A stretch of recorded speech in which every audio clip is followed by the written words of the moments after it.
듣는 사람이 행복한 라디오 최영일의 YTN 뉴스 정면 승부.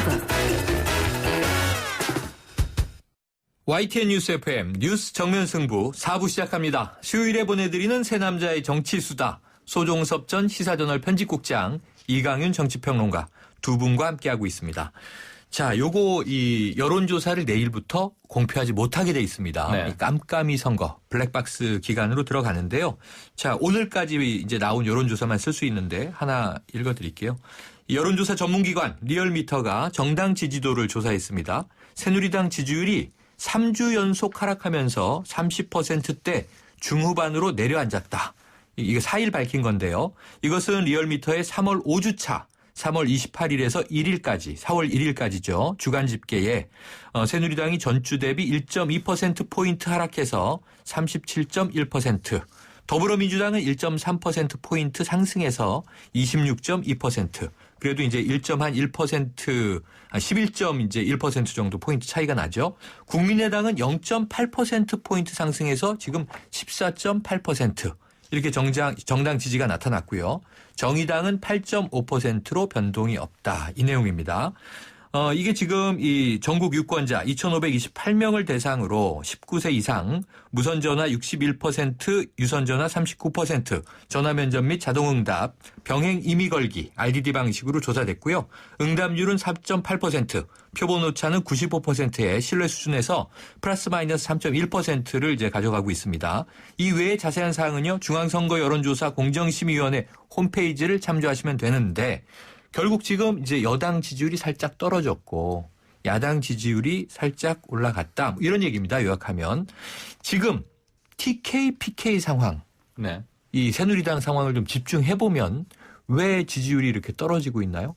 일단 공천 파문과 뭐 옥새 파동 이런 네. 게 겹친 것 같고요.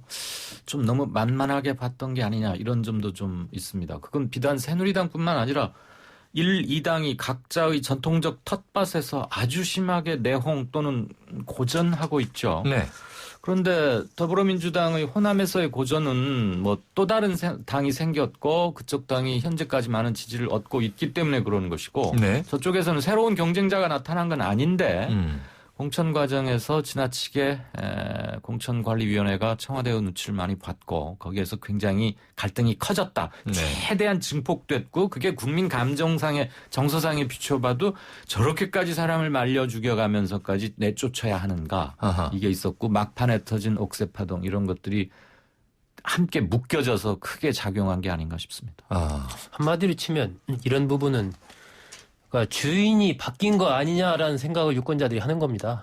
그러면 저 TK나 PK의 예. 전통적인 여당 텃밭에서요. 그렇죠. 특히 이제 TK 같은 경우에 예를 들면 뭐 어쨌건 유권자가 주인, 국민이 주인이다. 아하. 예, 이런 생각을 갖고 있는데 이것이 아니고 예를 들면 진박 후보들의 마케팅 그런 걸 보자고 예를 들면 그러면 이 후보들은 이른바 진박이라는 그걸 내걸고 박근혜 대통령 그 박근혜라는 브랜드를 가지고 선거를 치르려고 그런 행태를 많이 보였다는 네. 말입니다. 네. 예, 그런 부분들이 이 대구 경북의 유권자들이 특히 보기에는 어쨌든 표를 찍어야 될 사람은 우리인데 우리를 보고 뭔가 잘하겠다. 앞으로 이렇게 좀 변화시키겠다. 대구를 더 잘 살게 하겠다. 이런 얘기를 하는 게 아니고 대통령을 보면서 대통령의 이름으로만 선거를 치르겠다는 이러한 식의 모습을 보이니까 이것은 말도 안 된다. 이제 그런 생각을 하는 것이고요. 그 과정에서 이제 유승민 의원을 포함한 뭐 찍어내기라고 표현하죠. 그런 부분들이 너무 이렇게 노골적으로 이렇게 노출이 되지 않습니까? 네. 그러다 보니까 이게 굉장히 자존심의 상처를 받은 거예요. 지금 그래서 네.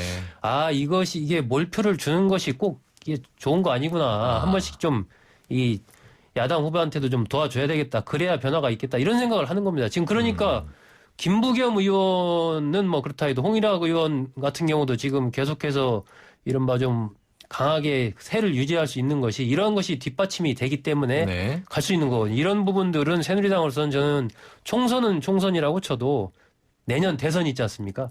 대선에서도 이런 흐름들이 계속된다면 상당히 어떤 위기의식을 좀 가져야 되지 않을까 뭐 그런 생각이 듭니다. 네. 대구 분들이 이 말씀을 들으시면 만감이 교차하고 착잡하시기도 하고 네.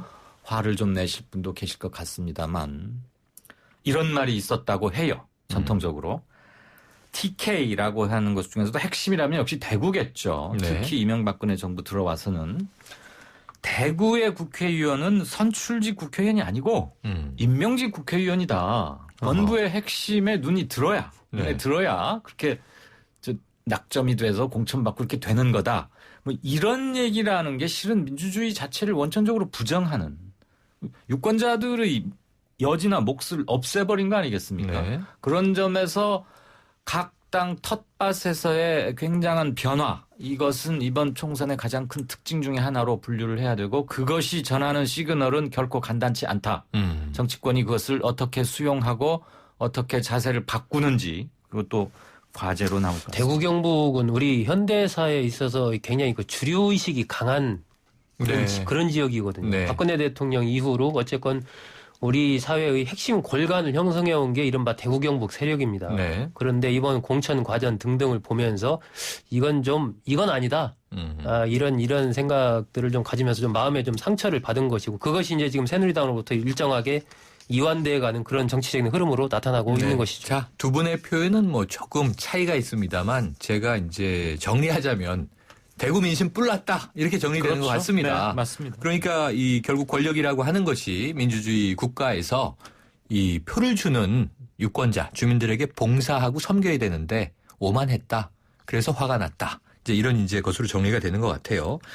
자, 결국 여당 내에서의 이야기라고 하는데요. 이러다 지난 2008년 18대 총선과 비슷한 결과가 나오는 거 아니냐 이런 말인데 이때의 내용은 뭐였냐면 무소속 돌풍이 현실화됐어요. 네. 공천 학살리기가 나왔고요. 그렇죠. 이때 이제 친박연대가 형성이 됐죠. 예. 친박연대도 두 개였습니다.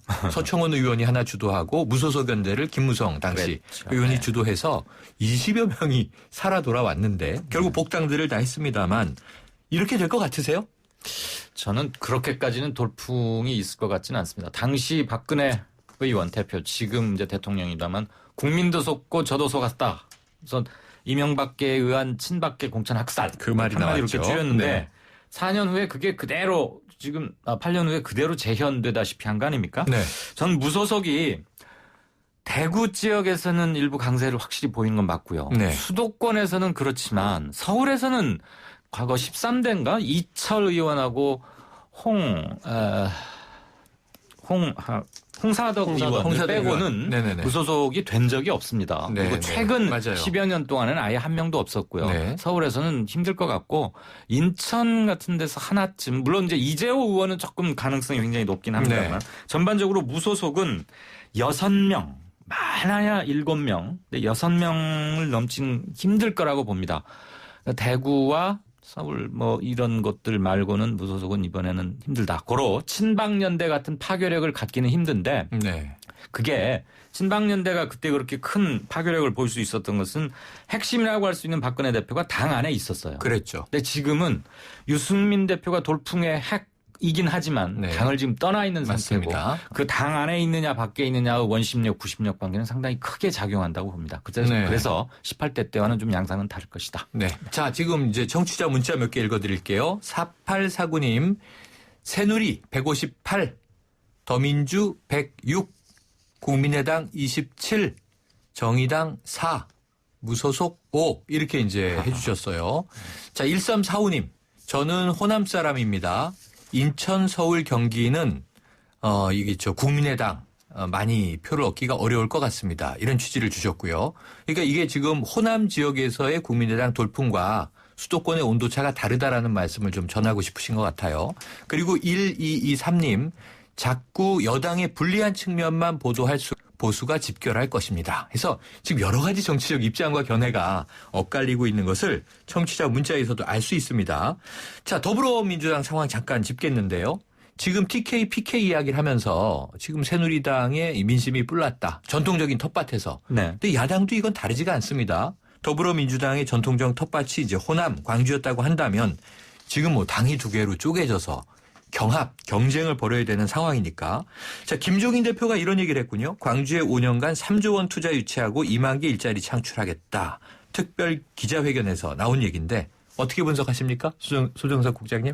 글쎄 이게 지금 뭐 오늘 아침인가요? 그 광주 8개 지역구 그동안엔 그래도 한 곳은 뭐 더민주당이 앞서고 있다. 계속 이렇게 보도가 되는데 오늘은 8곳 전체가 국민의당에 뒤지고 있다. 이런 보도가 나와서 더민주당에서 뭐 여러 가지 지금 조치도 취하고 그러지 않았습니까? 네. 어쨌건 이 최근의 흐름들을 보면은 광주, 전남을 넘어서 전북으로까지 이른바 이 국민의당 바람이 좀 더 확산되어 가는 네. 그런 흐름을 계속해서 보였거든요. 그런 상황에서 지금 뭔가 김종인 대표가 메가톤급 필요하다 해서 이제 이 광주 투자 뭐 이 얘기를 꺼냈는데 삼성의 미래차 관련된 부분이죠. 네, 그랬죠. 근데 이 부분에 대해서 어쨌건 또 삼성전자가 바로 그것은 그냥 뭐 검토 단계지 구체적인 게 아무것도 없다라고 또 바로 또 맞습니다. 부인하는 그런 얘기를 또 네. 했단 말이에요. 그래서 이것이 얼마나 효과가 있을지 좀 의문스럽고 그리고 시점상으로 이미 이 흐름이라는 것을 되돌리기에는 상당히 좀 늦은 시점이 아닌가 네. 저는 그렇게 봅니다. 이게 더민주당이 사실은 흐름을 한번 돌릴 수 있었던 것이 지난번에 이제 공천, 이 광주의 공천 있지 않습니까? 양양이와 상무를 포함한 광주 지역의 공천을 조금 더 이른바 좀 그 내용 있는 좀 경쟁력 있는 그러한 어떤 후보들을 정말 발굴해서 그 과감하게 좀 박수를 받으면서 갔으면 그게 하나의 모멘텀이 될 수도 있었을 텐데 네. 신인이라고 해서 이렇게 했지만 사실은 지역에서 볼 때는 그 뭐 하던 사람이요? 예를 들면 이렇게 나오는 거거든요, 지금. 그러니까 네. 참신하고 우리가 밀어줘야 될 이런 부분보다는 잘 인지도가 낮은 이런 분들이 이제 많이 공천이 되다 보니까 시기를 또 놓쳤고 네. 이번 김정인 대표의 오늘 이 상황도 글쎄요, 지금 일주일 남은 상황에서 이런 정도 가지고 호남의 민심을 돌릴 수 있을까? 네. 이제 조금 자, 회의적입니다. 이런 문자 하나 들어왔군요. 저희가 3부 토론에서 이런 얘기가 나왔었나요? 이 김한길 김한길 의원의 더불어민주당 지지 연설은 잘못된 정보입니다. 지금은 광주 유세에 참여하고 있는데 네네. 김한길 의원이 이제 더불어민주당과 문재인 전 대표를 강하게 이제 비판을 했다. 이런 이제 이야기가 들어와 있고요. 네. 우리 방송 중에 나온 얘기는 아니고 네, 문자로 이런 이야기가 지금 들어와 있군요. 네. 자, 아마 그런 보도가 어디 있었던 모양인데 청취자분께서 바로 교정을 잡아주시는 해주시는 거군요. 그렇군요. 네. 대단한 그럼 정치자십니다. 이제, 어디선가 오보가 지금 나간 것 같아요. 아무튼 자, 쌍방향 통신이 대단합니다. 그렇습니다. 자, 요거 하나 여쭤보고 싶어요. 결국은 지금 이제 잠깐 나온 얘기하고도 이 맥락이 같아서 말씀드리는데 어제도 이야기 나왔는데 지금 문재인 전 대표가 예. 총선 전에 광주 호남 방문할 것이냐 안 할 것이냐 이게 초미의 관심이에요. 어떻게 해야 된다고 생각을 하시는지 갈 것인지 예. 이광규 평론가님 어떻게 저는 관측하십니까? 갈 것 같고요. 갈 것 같다. 그리고 가는 게 맞다고 봅니다. 가는 게 또 네. 옳다. 지금 뭐 오늘 김종인 대표가 뭐 3조, 5조 뭐 했는데 바로 삼성전자가 부인해서 김이 네. 빠지긴 했지만 네. 설령 삼성 측에서 부인을 하지 않았다 하더라도 경제적인 뭐 공장 하나 일자리 몇 개 이 공약이 부족하거나 없어서 광주에서 고전하고 있는 것은 아니거든요. 네. 그렇다고 보면 이건 친노냐 아니냐라는 이 해묵은 논쟁에 대해서 명확하게 매듭을 짓고 갔어야 합니다. 그것도 아주 오래전부터 몇 네. 번의 기회가 있었는데 네. 하는 등 마는 등 별로 기억에 남지 않죠. 지금도 대단히 늦긴 했지만 가서 정서적으로 호소하고 풀 건 풀고 필요하다면 이런 점이 있었는데 그걸 대단히 서운하시게 생각했고 그게 너무 여러 시간이 흘려버렸다. 그래서 마음이 많이 돌아서고 다친 것 같다. 이 점 저는 송구하게 생각한다. 그렇게 해서 많이 인식에 다시 합일 또는 일치 쪽으로 갈 수 있는 것이지 네. 경제 공약몇까지는 아닌 것 같고요. 또 몇몇 후보들이 문재인 대표한테 요청을 했어요. 네. 당 중앙에서 뭐 문재인 대표의 지원 유세를 컨트롤하겠다, 제한하겠다고 하는데 그거는 가능하지도 않을 뿐더러 그렇게 하면 잃게 되는 정치력, 타격, 훼손당하는 게 훨씬 크죠. 네. 인기가 없을수록 차라리 가서 매를 맞건 허심탄회하게 얘기하는 예. 것을 몸으로 보이는 그런 게 훨씬 필요한 네. 시점이 아닌가. 소정섭 국장님은 어떻게 보세요? 오늘 보니까 문재인 전 대표가 이런 얘기 했더라고요. 호남의 인정을 받아야 대선 주자 자격이 있다는 데 공감한다. 아하. 예, 가겠다는 얘기고요. 비판에 대해서 답한 거죠. 예, 그 문재인 전 대표는 호남을 가겠다는 얘기고 아마 이번 주말 정도에 가지 않을까 보는데 저는 기본적으로 이 문재인 전 대표의 호남 방문 이 또한 전략적으로 볼 때 이미 실기를 좀 한 것이다. 네. 그러니까 이러한 논란이 막 최근에 일었잖아요. 문재인 전 대표가 호남에 갈까 말까 벌써 며칠 됐습니다. 네. 지금 가가지고는 이른바 약발이 별로 없는 거예요. 네. 그러니까 지난번에 김무성 대표가 대구 TK 갔지 않습니까? 네, 그랬죠. 그때 언제 갔습니까? 선거운동이 공식 시작되기 바로 초입에 바로 갔어요. 네. 안 갔으면 아마 김무성 대표도 TK를 가느냐 마느냐 이런 얘기 나왔을 겁니다. 먼저 딱 가가지고 한번 갔기 때문에 그 뒤에 말이 안 나오는 거거든요. 네. 문재인 전 대표로서도 참 저는 문재인 전 대표를 볼 때마다 이 안타까운 아쉬운 생각이 드는 것이 여러 네. 차례 제가 얘기를 드렸는데 어떠한 부분을 판단하고 할 때의 계속해서 실기를 하는 거 있지 않습니까? 네. 이슈를 주도해가지를 못하고 이슈에 끌려가서 마지막 판에 가다 보니까 효과가 반감되고 어떤 그것에 대한 어떤 브랜드 이미지를 좀 네. 좋게 가져가는 부분에서 좀 알겠습니다. 애로사항이 있지 않나 봅니다. 자, 이제 오늘의 운명의 시간입니다. 지금 뭐 일주일 남은 총선 예측하면서 나눌 얘기는 너무 많습니다만 아까 이제 처음에 말씀드렸고 청취자분들 문자 많이 보내주시고 계시니까요. 자, 과연 얼마의 의석을 이번 20대 총선에서 각 당이 차지할 것인가 하는 판세를 두 분 전문가에게 들어볼게요. 한 30초씩 시간 드릴게요. 네. 구구한 설명 빼시고 예. 숫자로 말씀해 주시길 바라고. 이강윤 평론가님 아, 어떻게 예측하십니까? 이 점쟁이 게임 이거 하다가 네. 바로 실력이 미천이 다 드러나는 게 아닌가 제가 싶은데 입으로 두구두구두구 저는 몇 해야 석에서 몇 석 그렇게 하지 않고요. 네. 그냥 틀릴 때 틀리더라도 네. 새누리 157, 더민주 102, 네. 안철수 국민당 29, 네. 정의당 6, 무소속 6 이렇게 예측합니다. 네. 어, 아주 이 디테일이 있는 숫자를 주셨어요. 근거는 나중에 확인해 보기로 하고요. 우리 소국장님은요? 뒷부분은 저랑 비슷하네. 저는 새누리당 154석, 네. 더민주당 106석, 네. 국민의당 30석, 네. 그리고 무소속과 정의당을 합해서 12석 네. 이렇게 봅니다. 비슷한데 약간 차이가 있는데 여기 두 분의 공통점 뭐냐면요. 새누리당은 어쨌든 과반을 살짝 넘고 네. 더불어민주당이 지금 김종인 대표가 얘기한 목표 107석에 미달합니다. 야, 이대로 나오면 이거 어떻게 될까요? 이게 지금 보면 이제 지금 정의당 같은 네. 경우도 아까 그 정당 지지도도 얘기했지만 8% 남짓 나오지 않습니까? 네. 지역구 8% 정도면 어쨌건 3명에서 4명 네, 가능하거든요. 네. 그렇게 친다면 정의당에서 5명, 6명 정도 될 거고 알겠습니다. 무소속 뭐 포함하면 12석 정도 나오고 뭐 이렇게 보면은 대략 이 정도 볼 수 있지 않나 네. 싶습니다. 다음 주 수요일은 총선 당일이기 때문에 새 남자의 정치 수단은 총선 결과가 나온 후에 분석하게 될 것 같고요. 오늘 소종섭 전 시사저널 편집국장, 이강윤 정치평론가와 함께했습니다. 오늘 말씀 감사합니다. 고맙습니다. 웨스트우드 트리니티 파이널 테스트.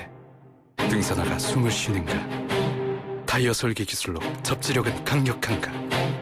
이중 메쉬 공법으로 내구성은 뛰어난가? 이 모든 테스트를 통과해야 비로소 당신의 웨스트우드가 될 수 있다. 웨스트우드. I'm the invisible man. I'm the invisible man. Incredible how you can. 네, 지금 나가는 수요일의 정면송은요. 이 영국의 락그룹이죠. 퀸이 부르는 노래인데 The Invisible Man. 우리말로 하면 보이지 않는 사람. 다른 말로 하면 투명인간 이렇게 되겠습니다. 오늘 놀라운 보도를 봤어요. 정부 청사를 5번이나 허가 없이 자기 마음대로 드나들면서 공무원 시험 결과를 고친 사람이 있었습니다. 치안의 문제도 있지만요. 범죄도 눈에 안 보이는 것이 문제지만 이번 총선에서 정치하는 분들에게 국민들이 혹시 눈에 보이지 않을까, 투명인간 취급하는 것은 아닐까 걱정이 되는 하루하루입니다.